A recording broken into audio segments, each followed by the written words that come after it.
Jimmy, is it too strong of a statement to say if you don't make a 16-team college football playoff pretty quickly, you're on the hot seat? Because I look at the NFL, 32 teams, approximately 16 make the playoffs. If you don't make the playoffs, you're on the hot seat. I think in college football, if I'm a head coach, I do not want a 16-team college football playoff, even though I think it might be more inclusionary. I think it depends on the school. If you're Alabama, if you're Florida, Georgia, Tennessee, Texas, yes, it puts more pressure on you to get in the playoffs. If you're South Carolina, I'm going to say no. I think they're fine if you go 9-3 and don't make the playoffs at South Carolina. Ole Miss is a more intriguing situation. Lane Kiffin, I think has he won 10 games 3 years in a row, counting bowls? Yes. They have not made a playoff. Now, I think there would be more pressure on Ole Miss if they had like I don't know, let's just pick a number, a $20 million budget for their football players, like some team from Columbus, Ohio did. So there would be pressure there. But I think it depends on the circumstance and the school. I don't think anybody at BYU is going to be mad if they don't make it. I don't think at Arizona State they're going to would be mad if they don't make it. So I just think it depends on the school and their investment in football as to whether or not there's more pressure on that particular coach. Caleb, I think Lane's invested in football. Layla recently moved to Oxford, so there may be a reuniting of. Wait, Layla moved back to Oxford? Where did you hear that? His Instagram account. I'm not going there. This isn't a WAG show, Wives and Girlfriends. We're not doing that, but I'm just saying she moved back to Oxford. Okay, that might be a topic. Anyways, I'm just saying, did not know that. So maybe she's got kids there. She does. Okay. That's it. Mm-hmm, mm-hmm. Yeah. Anyways, what about, can I take the opposite approach? I think it actually gives coaches more of a, even at the power schools, it actually makes things easier on coaches. And let me just break this down. Let's just take Josh Heupel last year, 2024. Had the college football playoff been 4 teams still and not 12, we would have looked at last year as much more of a disappointment for Tennessee than we do. They get to say we made the college football playoff, even though they wouldn't have made the 14 playoff. Ryan Day would have been fired if there was a 14 playoff last year, honestly. So are we sure that it doesn't do the reverse where a team that's like 12th or 13th that should be 5th or 6th, the coach can be like, hey, I got you guys to the college football playoff. I mean, what more do you want? I mean, could it actually save some jobs just by nature of making a more watered down playoff? I think you can pick examples either way. So what if Ohio State didn't make the playoff at all and it was 12 teams?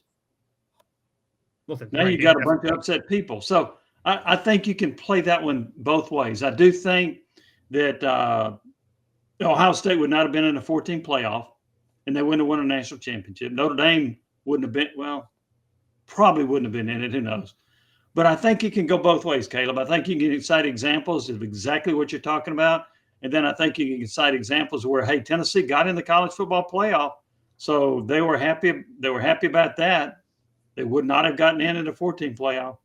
So I think it depends on, I don't know if there are equal number of examples on either side, but I do think there are examples on either side to support both arguments.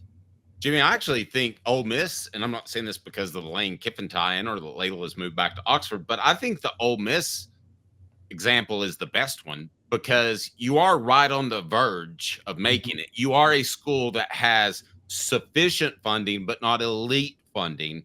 So let's just go there. Is Lane Kiffin on the hot seat after winning 10 games 3 years in a row, but not making the college football playoff? I would say absolutely his seat is hotter if there were a 16-team playoff and he hadn't made it as opposed to not. I would agree with that, in particular over a 3-year period if he didn't make it. Yeah, I would think so too. I think we all agree that the more you win, the more the expectations from the fan base and from boosters. And so if you put yourself in position to be a really good football team, which Ole Miss has done under Kiffin, then the expectation has risen from we're okay with 8 wins to we want you in a 16-team playoff. So, yeah, I do think there would be disappointment in Oxford if Lane Kiffin over the first, let's say the first 2 years of a 16-team playoff, if he doesn't make it, there will be a lot of disappointment in Ole Miss. So let's go to the lower level schools to a certain degree. Let's think of something like Paul Feinbaum just referred to them as spiraling out of control. Let's take a Kentucky. Mark Stoops, I think, has a sweet gig there. I mean, it's like he's getting paid, no pressure whatsoever. Just get your 6 wins, maybe 3 out of every 4 years, and you're good. Do you think this expanded playoff, though, will create an expectation from Kentucky fans to say, okay, we don't expect to make it most years, but maybe once every 6 or 7 years, we should be able to sneak into the playoff if they're a 16 team? Yeah, because he had 2 10-win seasons in a 4-year period, which is rare. I bet he was one of the few in Lexington that wanted John Calipari to stay around because the bullets were firing at Calipari and not at Stoops. So they were mad at him and finally ran him out of town.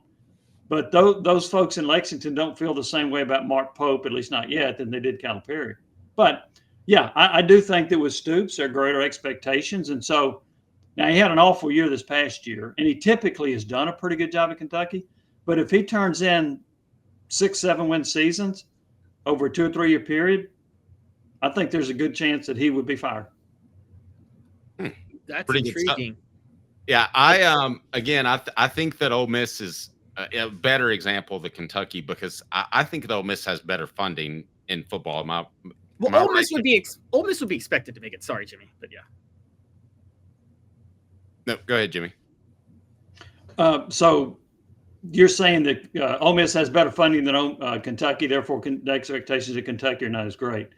I'm gonna still go back to this. Kentucky's had 2 10-win seasons in a 4-year period under Stoops before the bottom fell out, and so I do think there's an expectation. You know how much he's making? $9 million. So if you're going to make that kind of money, and you accept that kind of money, which I would accept it too, then the expectations are greater.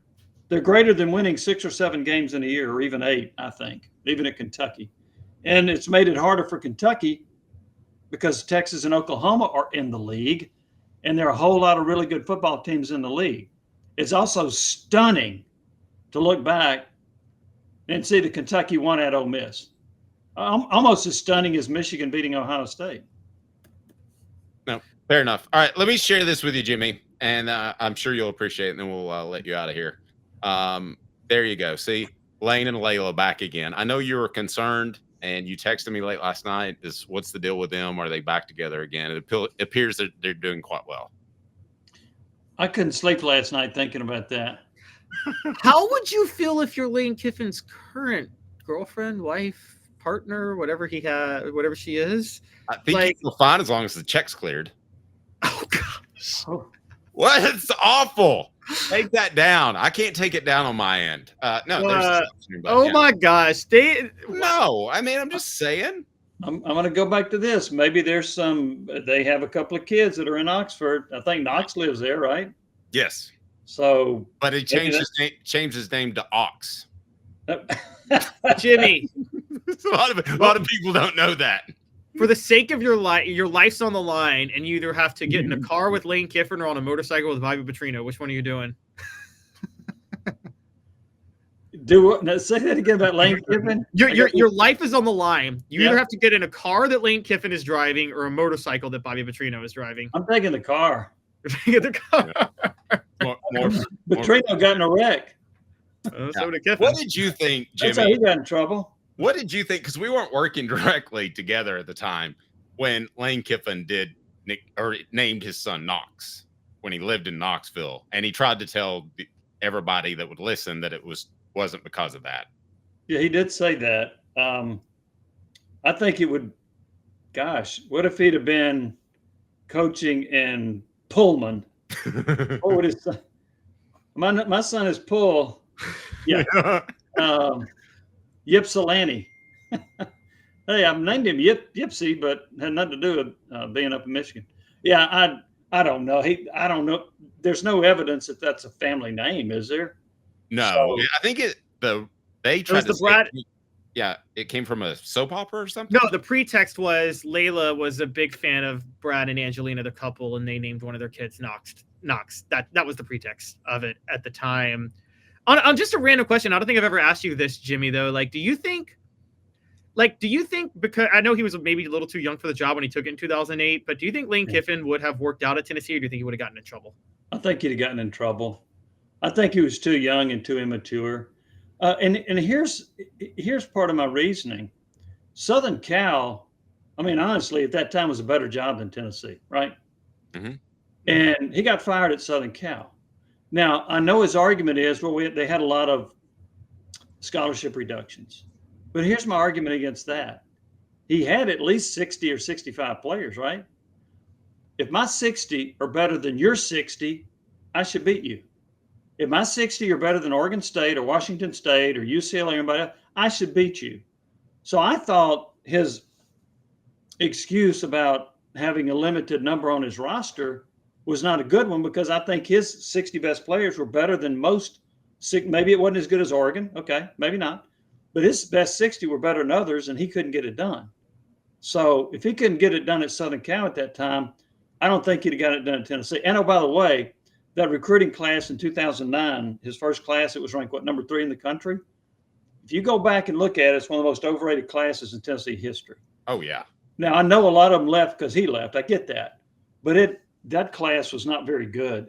I think at the end of that tenure, there were like 2 players that were still there after Kiffin left that were part of that recruiting class. Yeah, it was bad. There is a Hooker, Oklahoma. So if he'd have been born there, he could be Hooker, which that'd work out pretty good, wouldn't it? Oh, yeah. If I had a kid there, Hooker. Yeah. Jimmy, we appreciate you more than you know. Have a blessed day in the snow and a great rest of the week.